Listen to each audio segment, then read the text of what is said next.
What's up, guys? Andrew here. Hey, we had a couple technical difficulties, and the next couple episodes may be a little fuzzy. Bear with us. We'll be back in focus soon. But other than that, enjoy the stuff.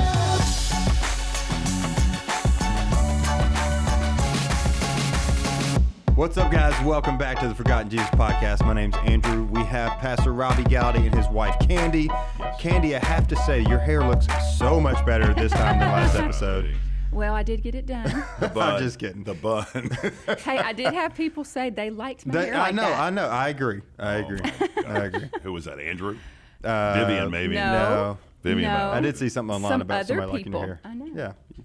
Anyways, moving on. All right, Pastor, I'm excited to get into the word today. Where are we going? Yeah, we're still going with our Messianic miracles. Okay. So we're this is like a series within the series, but I think we need this to set the tone for the whole ministry of Jesus. So we talked about a couple weeks ago, or we'll actually started a couple weeks ago with the Messianic miracles.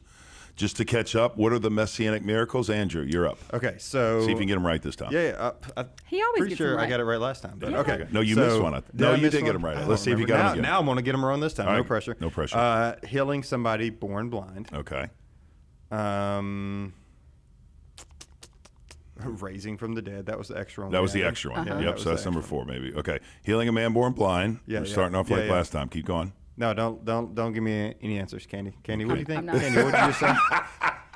For time's sake, a leper, a man who had leprosy, and then the last one with the demon. Casting out. Healing somebody who was mute because they could not speak. Yes, and there was a protocol for that. Look at you. It's early. It's early in the morning. You need a little running start. Yeah.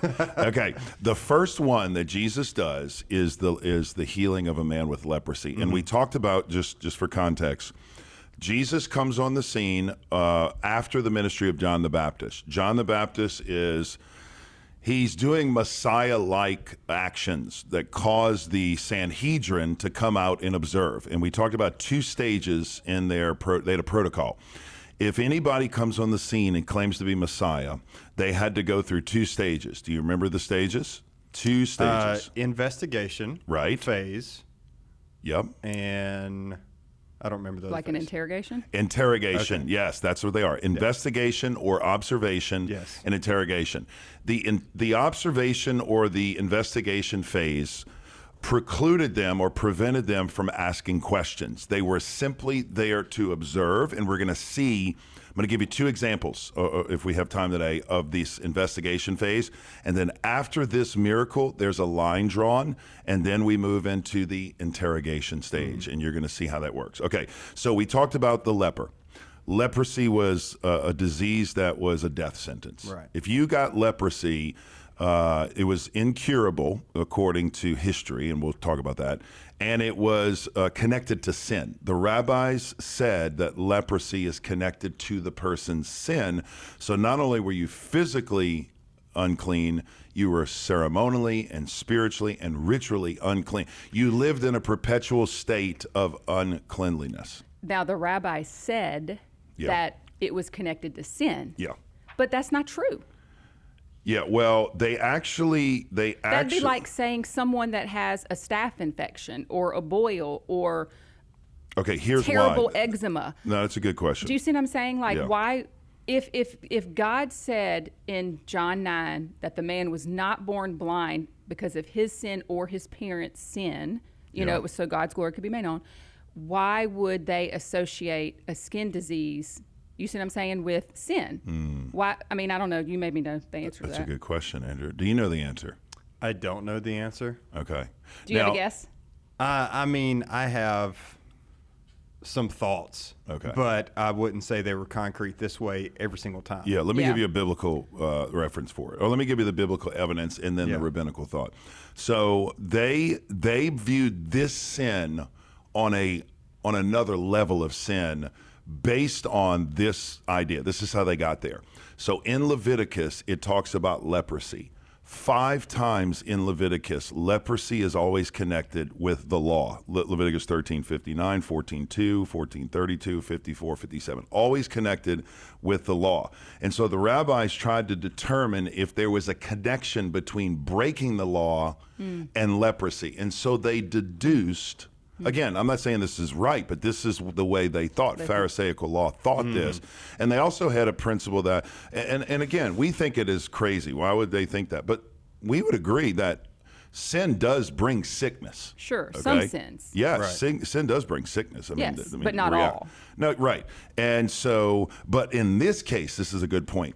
To be cleansed of leprosy, you had to be forgiven and cleansed. So it wasn't just you could be cleansed. They believed that your sin had to be forgiven and then you were cleansed. So there was a dual nature there. It was connected, and it was considered punishment for serious transgression. So regardless of whether that's true or not, imagine that mantle that you're carrying everywhere you go. Yeah, so shame, I mean, guilt. that's like psychological Guilt, shame, all that, yeah. Yeah. warfare. That's Yeah. terrible. I mean, I know, like, I don't know if you're going to go here or not, but I know that Miriam, you Yeah. know, are you going there? Well, that was the question. So let's just go there now. Okay, Here, that was the pop quiz. Because she is, I mean, you know, God does give her leprosy for a and season. That's another point. You got to look at the history of how people came down with leprosy. And then that's how let's they take got that. Okay, so the first one Candy gave it away was Miriam. Right. In the Old Testament, we have a few cases of people stricken with leprosy. The first one is Miriam. Who is Miriam? Moses is who? Sister. Moses' sister. And here's the question. Why does Miriam get leprosy? Do you remember? Why does she get leprosy? Anyone want to know? Because she was in cahoots with Aaron to try to, what was she doing? Like disrespecting and all that of Moses, trying to say, hey, you're not the only one that can do this. We can do this too. Yes. In fact, the Bible says, Numbers 12, 9 through 15 is where it's at. The Bible says she was chastened or punished so harshly in order that everyone might know the penalty for slander. Wow. Don't ever speak slander against God's man. Slander. Slander. Okay? Now think about that. Yeah. Think about how many people Yeah. are slanderous in their speech today. Yeah. Some may have to give up social media altogether. I mean, that is Seriously. scary if That you is think scary. about it. Oh, I yeah. mean, Slander. people slander other people without even a thought in their head. Well, They I mean, just that do it. shows you our heart's attitude towards sin. Yeah. I mean, it's like the frog in the hot water. You know, over time we've become desensitized to it, Yeah. and we don't even realize what we're doing No, sometimes. totally. And we all do it. It's like we need to probably have a picture of Miriam in our house. Do you know what I'm saying? As a reminder, like, hey, you need to watch what you say about Why people. should you say? I'm Is it a imagining picture of leprosy, every time Miriam, somebody or comes in, you have to explain this Yeah, what who is is Miriam this? for? This woman with She's leprosy. a reminder. Oh gosh. I'm serious. Zombie-like That's a big woman deal. walking around your house. Okay. Because I think we desensitize ourselves to No, that. no, that's true. It just shows you the severity of sin. Okay, Right. so Miriam's first, Yeah. but then we know that Miriam is actually going to be healed. Okay, and she's Jewish, obviously part of the nation, so Moses' sister, and she's healed. That is the last Jewish person in the Bible that has leprosy and is healed. Now, there are other cases of people who have leprosy in the Bible, so I'm going to let you answer, Candy. Who is another case of someone in the Bible who is healed? Do you know? Of leprosy, Yes. but not Jewish. Yes. Naaman? Naaman. Naaman. There you go. So Naaman, Is that right? Yes. Good job. Yes. Naaman, look at Candy. I had no idea. I love Bible trivia. Naaman, do you? Okay. I'll take Elijah for Exactly. So Naaman was healed from his leprosy by who? God. By Elijah. Well, yeah, by God, but through Elijah. So Elijah goes and heals him. And if you remember, the problem with that was what? Who is Naaman? Jew or Gentile? Gentile. Gentile. So Elijah, in the midst of this suffering and in the midst of persecution, the people, the famine, Elijah decides not to heal a Jewish person. There were probably many Jewish people with leprosy. Yeah. He decides to pass over the Jews and go and heal Naaman. Yeah. And so now that happened after Miriam, but that was a Gentile. And so the Jewish, the culture, the lore, the talk among the rabbis was, from the giving of the law and closing of the law, no Jew had ever been healed of leprosy. So they created this messianic idea that only God himself, Messiah, could heal the person of leprosy, right? Now, what's interesting about Naaman and Elijah is when in Matthew chapter 12, when they call Jesus the devil, Beelzebub, one of the signs, or I'm sorry, when Jesus goes to his hometown, wrong story, wrong account. When Jesus goes to his hometown and they're saying, show us who you are, prove yourself. He preaches in the synagogue and everybody's marveling. And then they're like, is this not Joseph's son? Like, we know this guy. And then they say, prove it, a sign. And Jesus says, you're not going to get a sign. The only sign. And then he gives two accounts. Remember this? The widow and Naaman. And the reason he does that is he's showing them God passing over the nation of Israel to go heal a Gentile. Okay. Yeah. So the rabbis believe only the Messiah could heal. Okay, so this became the expectation of what's happening here. And remember, lepers were outcast. Right. They had to walk around with torn garments. The moment you were classified as leprosy, you had to immediately rip your garments. Think about this. I mean, they actually were ahead of their time, to be honest, because this was the first ripped jeans of women. Who knows? Maybe this is where they got it from. You walked around. They weren't wearing jeans. But they ripped their clothes. Okay, so the first thing is you ripped your clothes. I want you to see the appearance. Number two is you had to scream everywhere you went, unclean. You were an outcast. Even in the nation of Israel, when they came into the land, God said, partition areas apart, separate and apart from you. Not even in the vicinity of the wind, because they believe that airborne. It was airborne and you could catch leprosy. So these people were sequestered. They were by themselves. They were isolated. They were alone. They couldn't go to the temple. They couldn't worship anymore. And here's the big one I found studying the Mishnah this morning. If a leper disobeyed any one of those laws, any one of those, out in public, not yelling, not rip clothes, living amongst people, if you disobeyed any of the walls and came into the walled city that you were prevented from, you received on cue 40 lashes on your already disfigured back. Wow. No. So they took leprosy serious. Now, why is this important? Jesus is going to start his formal ministry right after preaching the Sermon on the Mount by healing a leper. Wow. Now, we talked about it in Matthew 8, but I want to go to Mark chapter 2, and I want to show you. So, Candy, go to Mark chapter 2, verse 39, and we're going to see just the account here, the drama unfold. Now, Mark, what? Mark 2, 39. There is no 39, honey. Mark 1:39. I'm on the wrong chapter. It says 2 at the top of my page. Mark 1:39. Okay, question real quick. Okay. So you just said that this account we're about to read is like the start of his public ministry, the first miracle he does after his public ministry? It's not the first miracle. Okay. The first miracle he does in private. Yes. Okay. Yeah. I was just making sure. We're going to get into that. We're ahead of our timeline, so just hang with us. We're going forward to give you. I just want you to read the Bible with the right lens, and then we're going to go back and look at Jesus' calling the guys, because this happens a little later. Okay. But it shows I'm trying to show the mindset of the culture. Everyone's waiting with bated breath for this Messiah, and now he's coming, and I want to show you how they respond. Okay. But Mark chapter 1, verse 39. Okay. This is Jesus's ministry after. This is Jesus basically coming on the scene.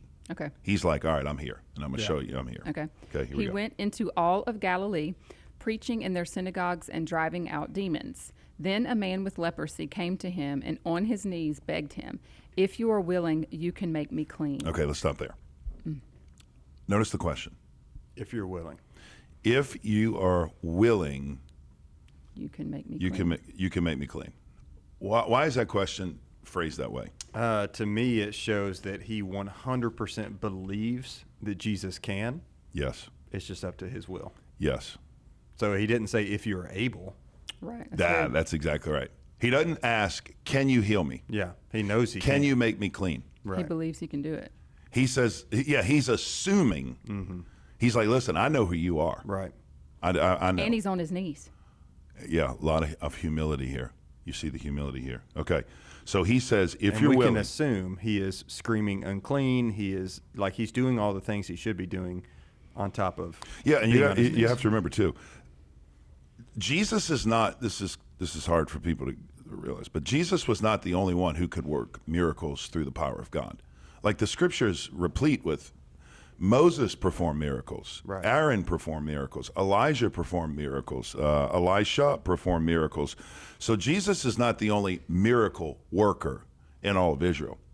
But Jesus is working and performing certain kinds of miracles Right. to enact a process. You got to realize it. It's almost like, this is how I think of it.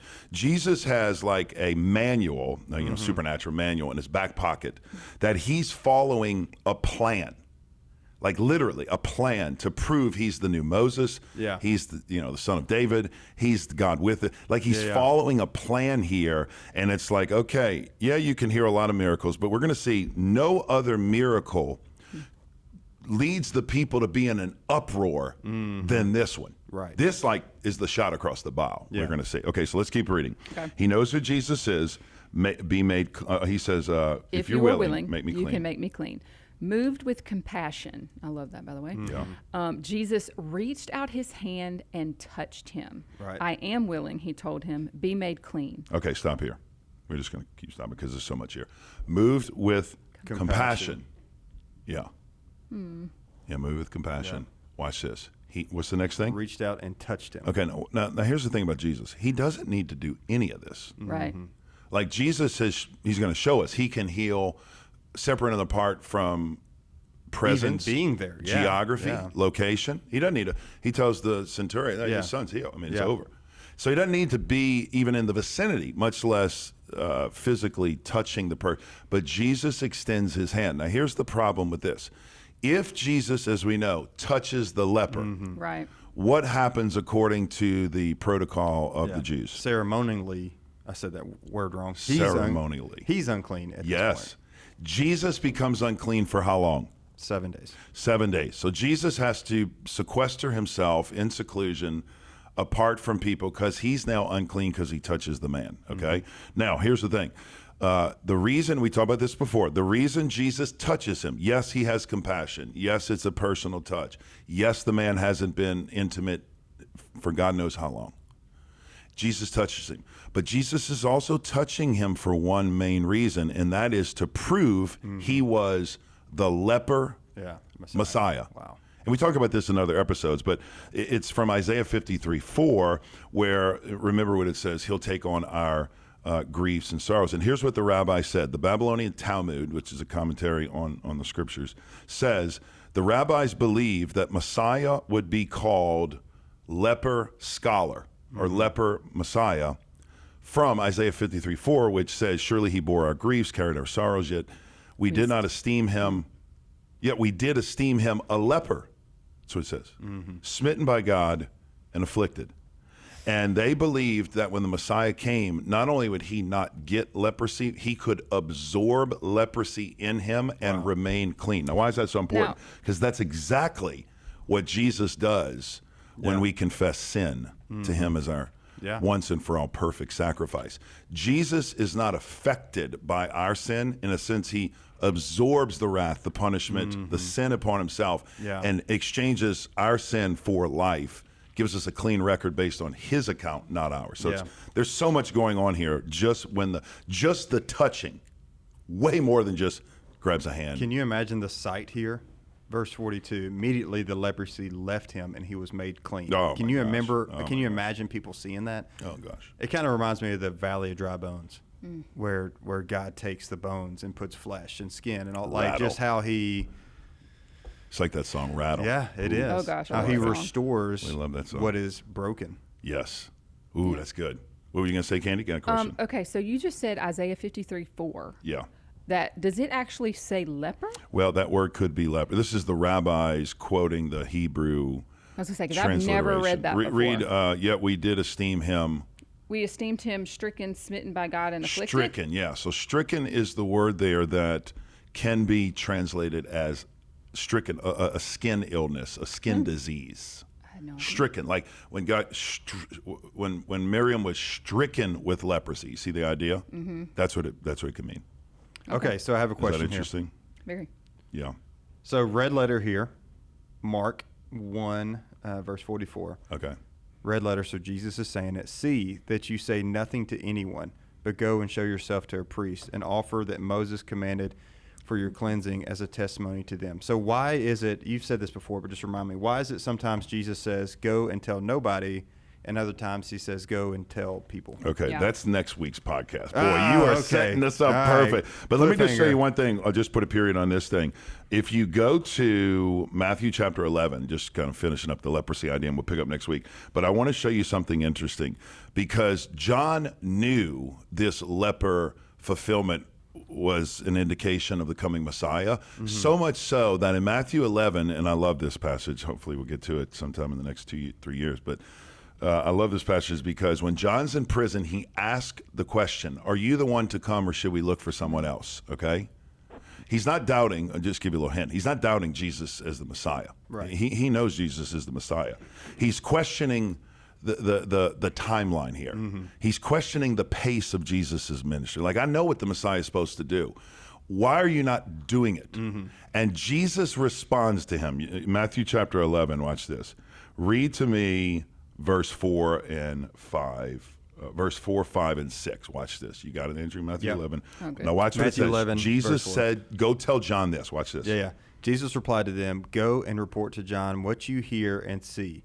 The blind receive their sight, the lame walk, those with leprosy are cleansed, the deaf hear, the dead are raised. Is he talking about himself? And the poor are told the good news. And blessed is the one who isn't offended by me. Yeah. Okay. Now, what's crazy about that is Jesus is actually quoting from Isaiah when he's doing this. But here's what he's saying. You know the game plan, John. Yeah. This is all happening, brother. The dead are being, Lazarus is going to be, obviously Jesus, but Lazarus. The deaf are hearing, the blind see. And by the way, the elusive Messianic only miracle, lepers are actually being healed. Wow.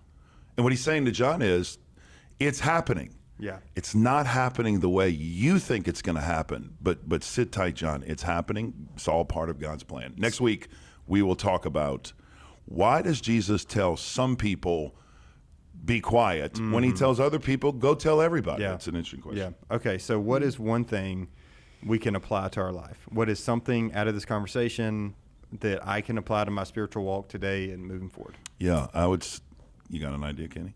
Yeah. Okay, go for it. But I got one too, but you go first. I was just going to say we all need to use Jesus's example and be more compassionate. Yeah, that's towards good. Other Yeah, people, for sure. You know, and just think about that. You know what people are suffering and going through, and you know we place a lot of times judgment on people. You know, Yeah. for different things, and you know Jesus's example of compassion and loving people, and you know that kind of thing. You know, I would say yes. That's a good. You got me thinking what I didn't think of. But leprosy, unlike any other sin, leprosy, unlike any other sickness, is the greatest picture of what sin looks like internally to our Wow. soul. Yeah. Because like blindness, you just lose your eyes, or hearing, you just lose you can't hear. You're deaf. But leprosy is a full body covering, like it consumes you, affects every part of your Yeah. body. And I think, no accident, the first Messianic miracle, you ready for this? Jesus is going to heal a man totally consumed with leprosy, totally consumed with sin, Yeah. which is a picture of us being totally consumed with sin, and we need to be wholly healed. Right. Totally. So I would just think of Holy, wholly healed. Yeah. like holy. Like no, like No, I know what you mean. Correct. It's kind I of thought you were both. saying like there's holes in your skin. Yeah, so yeah, we yeah. got three There's different three kinds of options. holy. I got neither.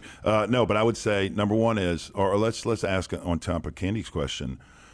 What was it like for you? Just think back when you were consumed with sin, and then the moment you were cleansed as the man, Jesus, if you really make me clean. And the text says he made him cleansed. I mean, Yeah. just talk about the difference between life BC, AD, before Christ, after Christ, what was it like when you went from dirty Death to to cleansed? life. I Yeah. think that's a great picture. Well, and you just read that passage about Jesus telling John all the things that, and he says the dead are raised. Obviously, I'm sure he means physically, like someone's going to be raised Yeah. from the dead, but we're all raised from the dead. Yeah. Once he comes into our heart and our life, like we were walking dead. Yeah, that's what Paul says in Ephesians. Yeah. And now You're a dead man walking. we are raised to new life. Come on. Preach That's it, good. sister. Well, thank you, Preach it. Pastor. Thank you, Candy. Fun fact for you: if you live in Middle Tennessee, stay away from armadillos because they carry leprosy and they're moving to our area. Did you know that? Wait, say that again. I missed that. Armadillos. We're getting armadillos to Tennessee Wow. now. So Crazy. cicadas are moving out. Armadillos in. They've been Here in we for go. a while, but Why they are carry armadillos leprosy. coming here? I don't know. I don't have that answer. I just know they carry leprosy. I mean, so- everybody's coming here. Californians are coming here. Armadillo, yeah, possums and a half shell. So stay away from those. Thank you for joining us. If you enjoyed this conversation, share it with a friend. Connect with us on Instagram at The Forgotten Jesus. We'd love to meet you there. Hope you enjoyed this episode. We'll see you on the next.